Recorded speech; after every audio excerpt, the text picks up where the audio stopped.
Hello there, very good evening to you. Welcome to the news on Rupavahini. I'm Daphne Charles. And I'm Dhammika Kanayaka. Coming up are your top stories. Former ASP of Ambilipitia taken into custody.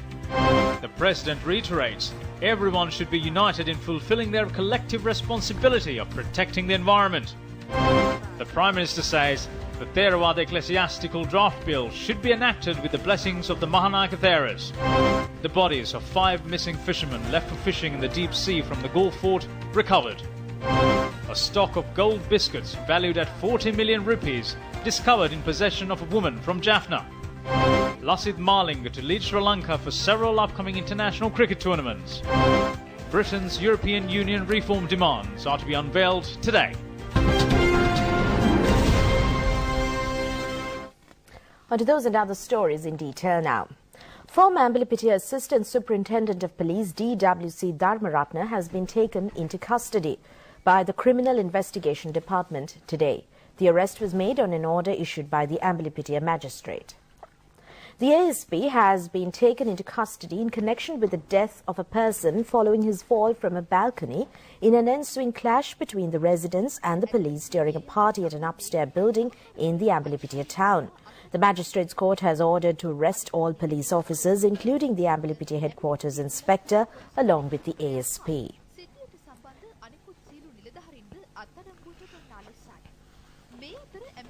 Meanwhile, the wife of the deceased in the Ambilipitia incident and 3 others have filed a fundamental rights petition at the Supreme Court today.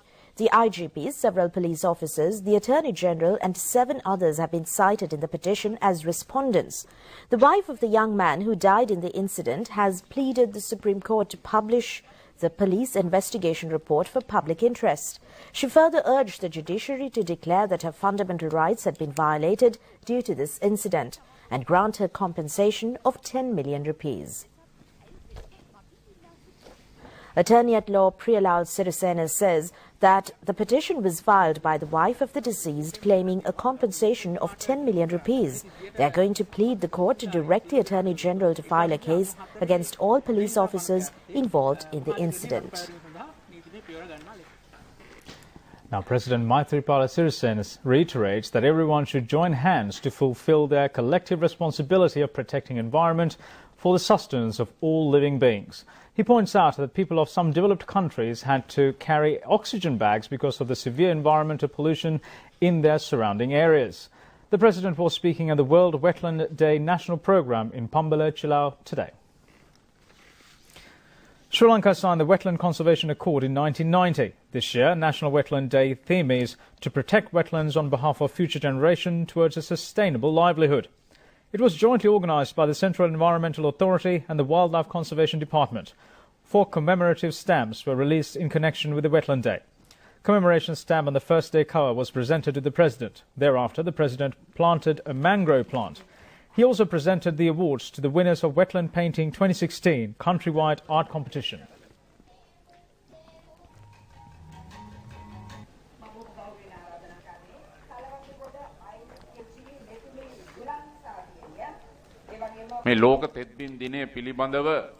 Addressing the Wetland Day National Ceremony, the President said that the children have won many awards in art and other competitions conducted in connection with the World Wetland Day. Children should be made aware of all fields and sectors towards building the future of the country. The knowledge given to the children and the new generation is a great investment for the future. Many developed countries in the world are expecting the destruction of values of nature. It has created unnatural situations for the sustenance of all living beings. People living in some countries, towns, are facing breathing problems due to environmental pollution. Some people were seen carrying oxygen bags to face their pollution in the area. Therefore, Sri Lankans should take measures to protect wetlands as persons who know the value of biodiversity.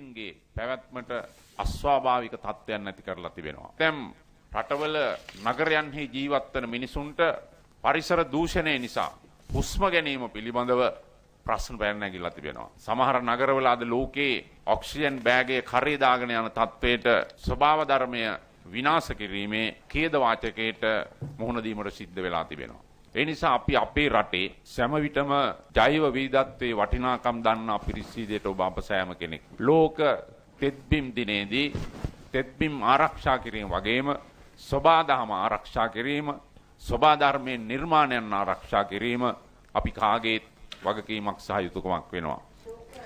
Several ministers, MPs, government officials and a large gathering attended the ceremony. Sri Lanka has planned national and regional events to mark World Wetlands Day, which falls today. The date marks the 1971 adoption of the Ramsar Convention, an intergovernmental treaty that helps protect wetlands reached in Ramsar, Iran. In Sri Lanka, the national ceremony to mark World Wetland Day was held at the premises of Mangrove Conservation Project of the Sudisa, formerly known as Small Fishers Federation, Lanka, at Shillong today. President Maithripala Sirisena graced the occasion as his chief guest. The theme for this year was Let's Protect Wetlands for the Future for Sustainable Living. Regionally, the European Union funded solid waste management for the Batticaloa program, implemented by the United Nations Office Project Services, conducted a clean-up campaign today.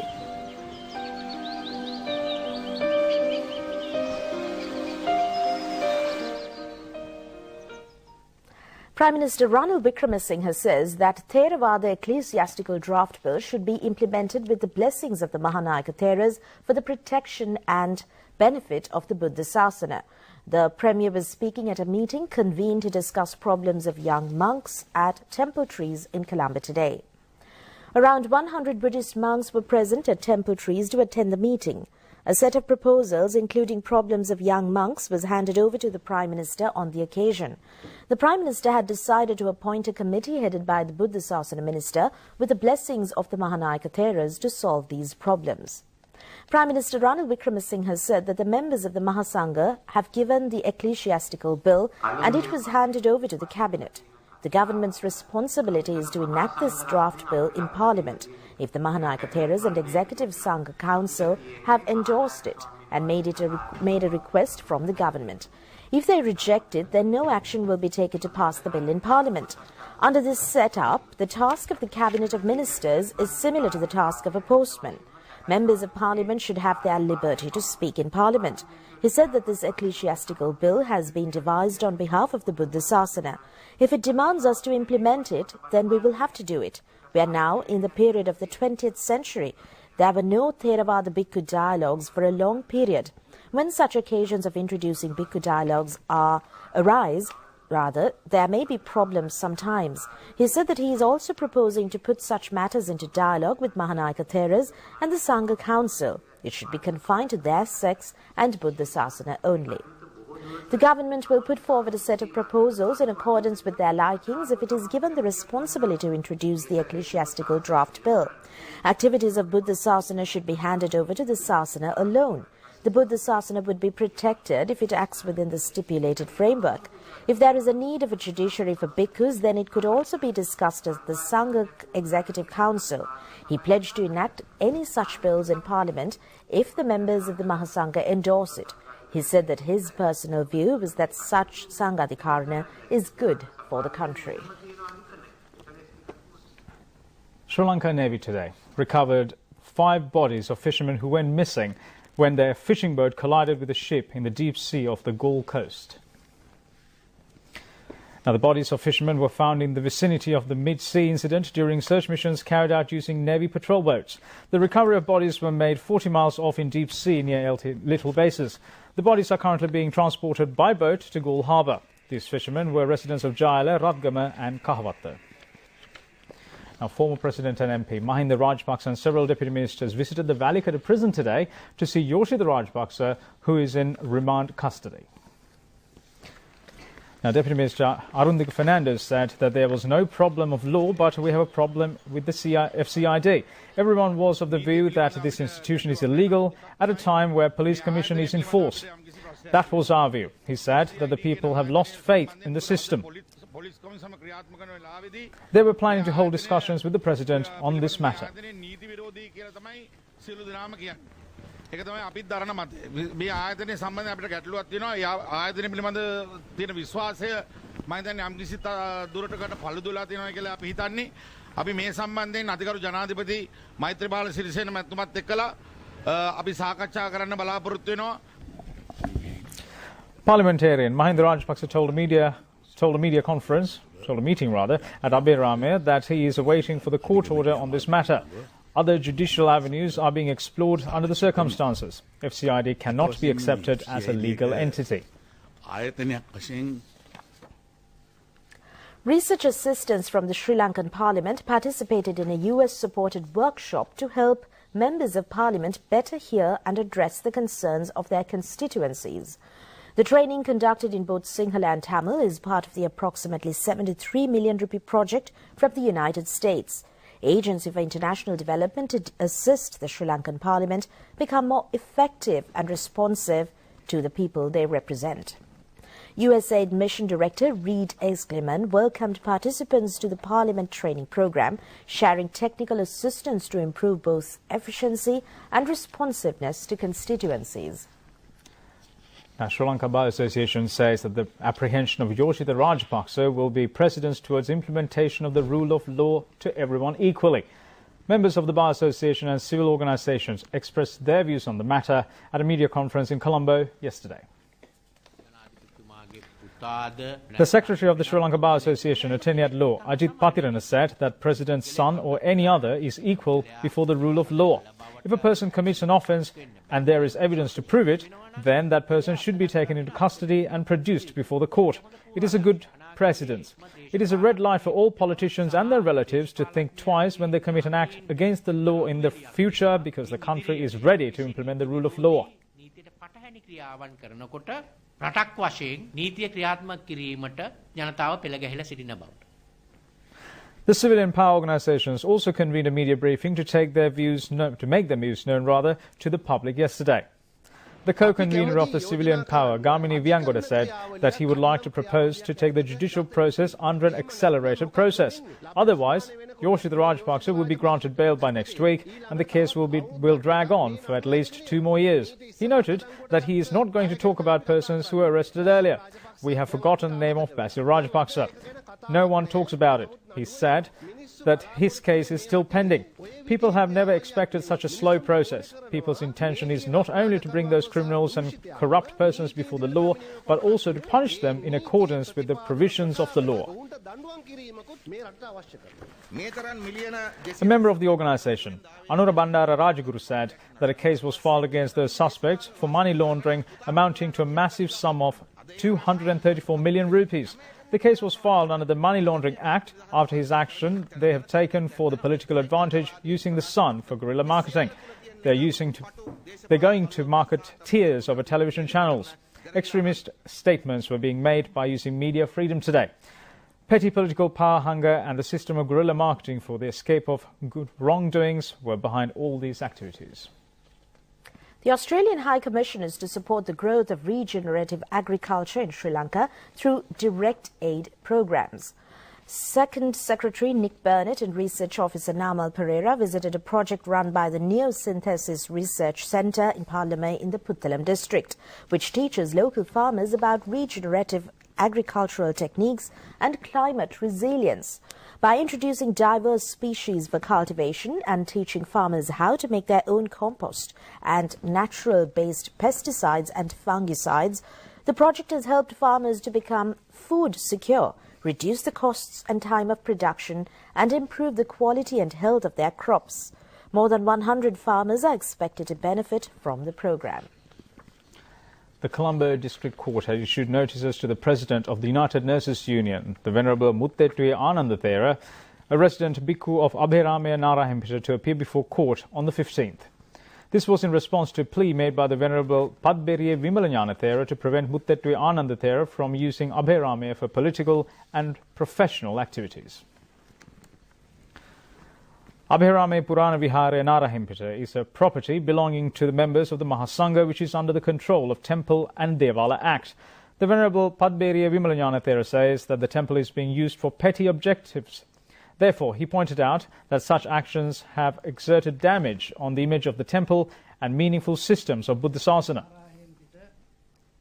The Venerable Padberiye Vimalanyanathera said that the Venerable Radelle Sri Panyaloka Anunayakathera was the chief priest of the Narahempita Abhiramaya Vihare. After his demise, he became the chief incumbent of the temple. It was accepted by the Kotte Sri Kalyani Samagri Dhamma Mahasangha Sabha. conducting political activities has brought disrepute to this temple.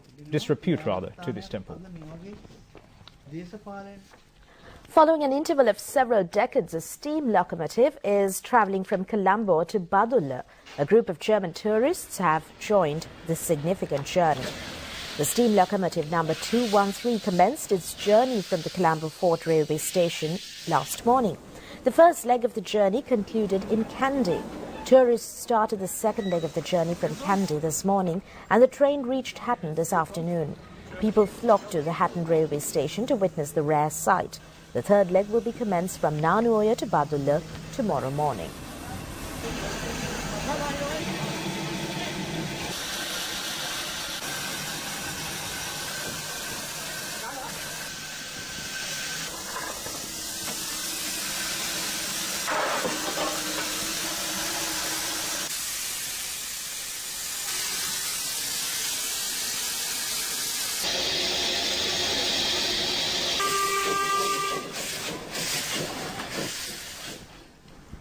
Now it's time to have a look around Asia with Asia in a Minute.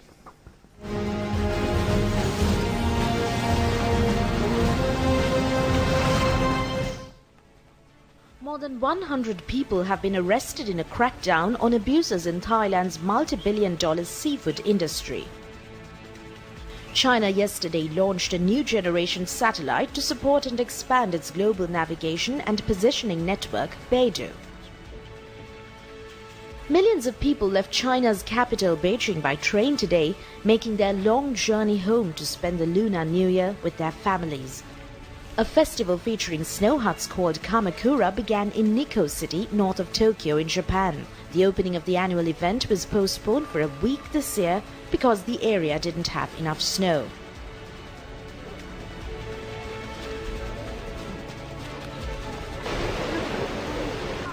A zoo in downtown Tokyo in Japan staged a drill today that featured a staff member dressed up as a zebra that escaped. The zoo said the exercise is to prepare for scenarios that may occur during an earthquake.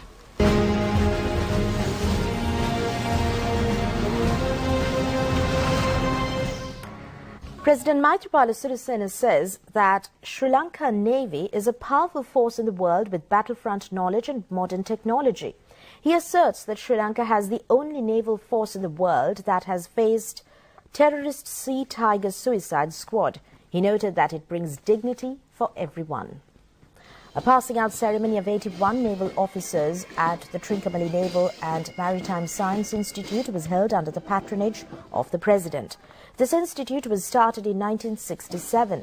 It has gifted great naval officers to the nation. The 53rd intake of naval officers passed out at the ceremony today. Cadet officers who came from the Kotalavala Defence Academy to undergo training at the Naval and Maritime Science Institute have passed out as naval officers. The President presented prizes for naval officers who excelled in various fields.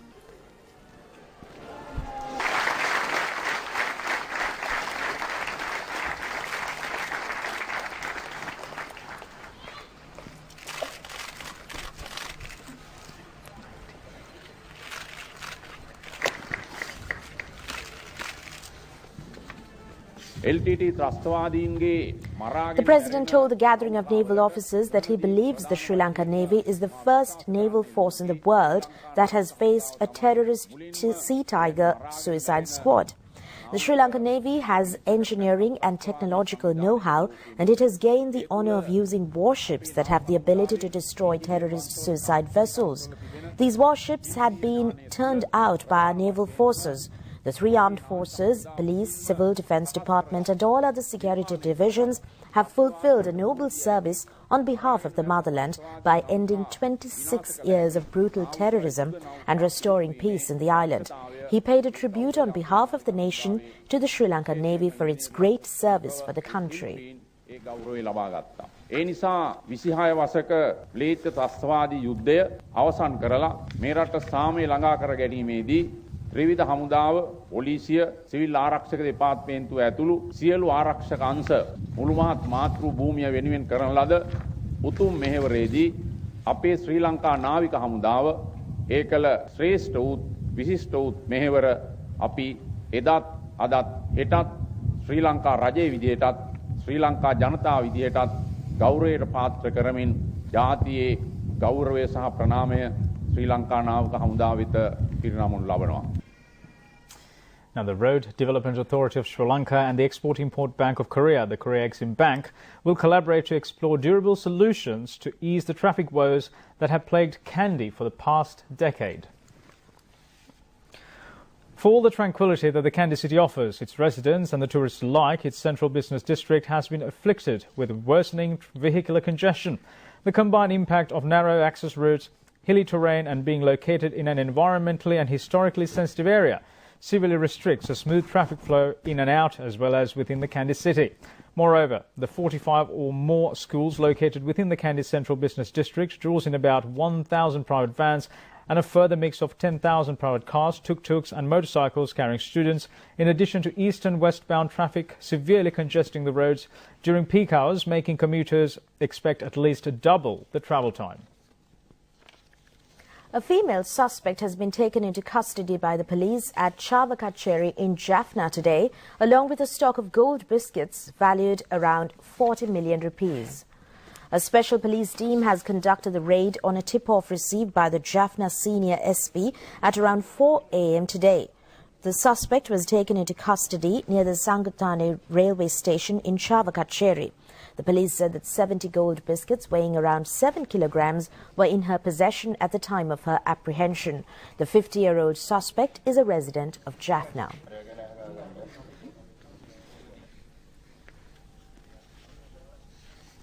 Fitch Ratings has affirmed the rating on Sri Lankan Airlines Limited's US dollar-denominated government-guaranteed bonds at BB. The national carrier's bonds are rated at the same level as Sri Lankan Airlines' parent, the state of Sri Lanka, due to the unconditional and irrevocable guarantee of principal and interest of the notes provided by the government. The state held 99.5% of SLA through direct and indirect holdings at end of 2015. Sri Lankan Airlines, the national airline of Sri Lanka, has a 72% share of the total airline seating capacity of the country. The government has identified tourism as a key economic growth driver in the medium term, and the company is well positioned to capture the benefit of the trend as the leading airline in Sri Lanka. Tourist arrivals to Sri Lanka have risen to 1.8 million last year from 1 million in 2012. The National Transport Commission says that a bus service has been launched from Petta and Kottava as a solution to the private bus strike on the Southern Express Highway. The chairman of the commission, M.A.P. Hemachandra, noted that buses will not be operated from Maharagama till a solution is evolved for the private bus strike. A private bus strike was started this morning as a mark of protest against the issue of new licenses to several private buses to operate on the Southern Express Highway. Bus commuters are being severely inconvenienced as a result of this strike. The bus service from Maharagama to Galle and Mathura has been completely disrupted. The National Transport Commission has taken measures to operate buses from the Petta Bastion Mavata bus stand and Kottava bus stand from 2 p.m. today. A discussion to settle the problem was held this evening between private bus owners and the Transport Commission. The chairman of the National Transport Commission, M.A.P. Hemachandra, said that 26 buses could be operated between Maharagama and Galle. Only 13 buses were operated so far. He said that the number of commuters has increased and the authorities were compelled to deploy additional buses.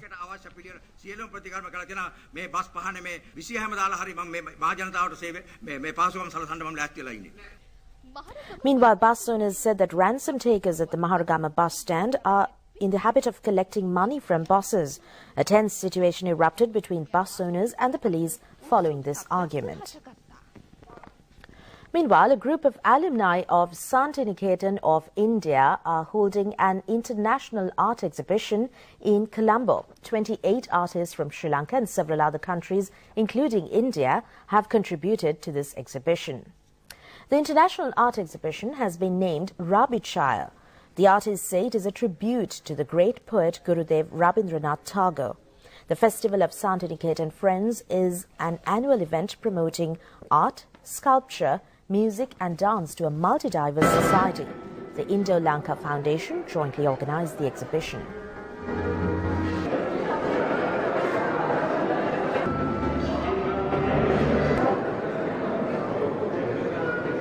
very much delighted to be here from Shantiniketan for this inaugural part. For the first time I'm in Sri Lanka, but I didn't feel like an outsider, as Sri Lanka is always having a rich cultural and traditions. Great opportunity for the artists as well as for the upliftment of art scenario. These types of art activities needed in Sri Lanka so that the new generation artists should come up with their creative outworks, and they should get the opportunity in the future to express their works, to show the creativity in the world.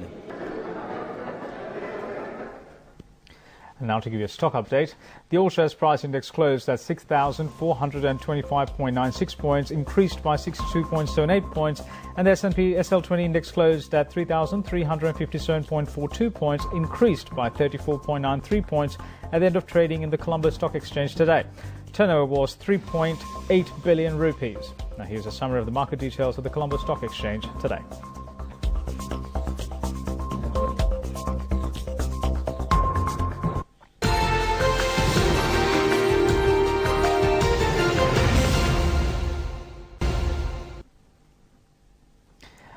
Time to have a look at news from around the world. Now, the draft deal, to meet David Cameron's EU reform demands, including new powers for national parliaments to block unwanted laws, will be unveiled later.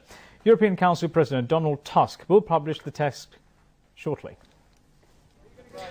Cameron is aiming to convince the rest of the EU to sign up for his demands at a summit on February 18th and 19th.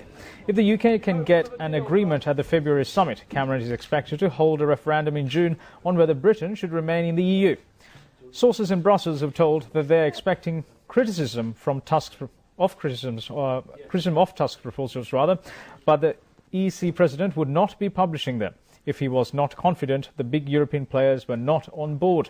A major sticking point remains Cameron's proposed restrictions on in-work benefits for EU migrants, which are seen as discriminatory by Poland and other Central European nations. The EU has rejected Cameron's original call for a 4-year ban on migrants, claiming tax credits and other in-work benefits, which is said would help bring down immigration into the UK. Now on to some international stories in brief.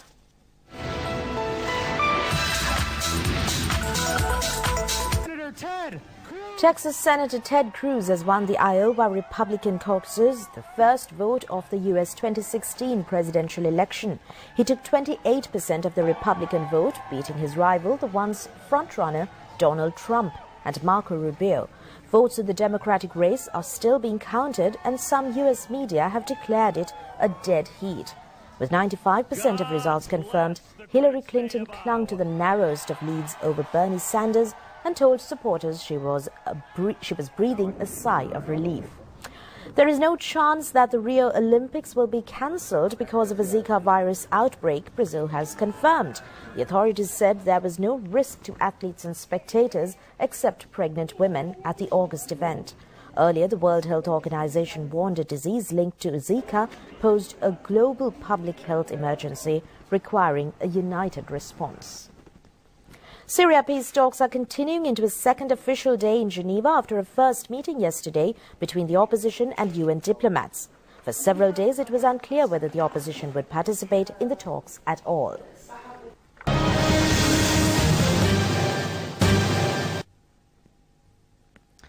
Time for sports. Now that Lasith Malinga has been entrusted with the responsibility of leading the Sri Lankan national cricket team in the upcoming Indian Cricket Series, Asian Cup Tournament and the T20 World Cup. This was disclosed by the President of Sri Lanka Cricket, Thilanga Sumathipala, at a media conference held in Colombo today to introduce the new Sri Lankan cricket coach, Graham Ford. Lasith Malinga, Angela Matthews and Dinesh Chandimal and several other cricketers participated in the media conference. Sri Lanka Cricket President Thilanga Sumathipala said that Graham Ford arrived in the island yesterday. He has signed an agreement for 45 months commencing from the 1st of February. The reason for his involvement in Sri Lankan cricket is because he has a good understanding on England pitches where the next World Cup matches are to be played. He also has a knowledge on county cricket. At the same time, I'm very aware of what a huge challenge it is.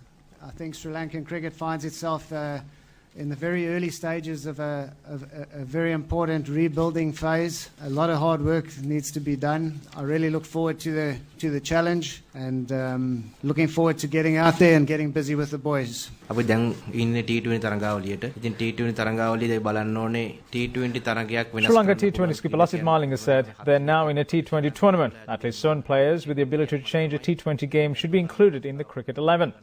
Therefore, they have selected the players with prowesses to display their skills in T20 matches. The match between Sri Lanka and Pakistan in the Under-19 World Cup Cricket Tournament will be played in Sher Bangla's National Stadium in Mirpur, Bangladesh tomorrow. Sri Lankan cricketers attended the final practice session today. They will be able to climb up to the top position in Group B if they're able to win tomorrow's match. Sri Lanka Under-19 has won the 2 previous matches. Skipper Charit Asalanka expressed their views on the preparation of his players for tomorrow's match. Sri Lanka Under-19 skipper Charit Asalanka said that the team is in high morale after attending 2 practice sessions. Sri Lanka Under-19 has been able to become victorious during the 5-match tour against Pakistan. That's the biggest advantage they have at the moment. Sri Lanka Under-19 batting coach Avish Gunawardene noted that skipper Charit Asalanka and Shamwa Shan have played the best of their ability. Tomorrow's pitch is favourable for batsmen. He said that Pakistan team will not be a threat for Sri Lankan cricketers.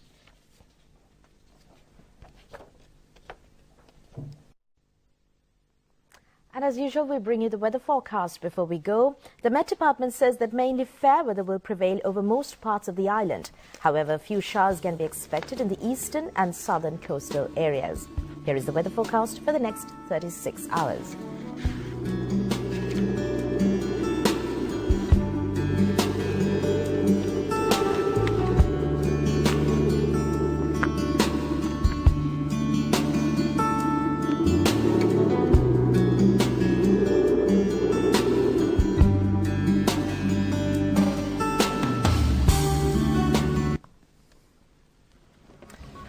And that's all from us at Rupavahini Channel 9 News. Thanks for watching. Good night.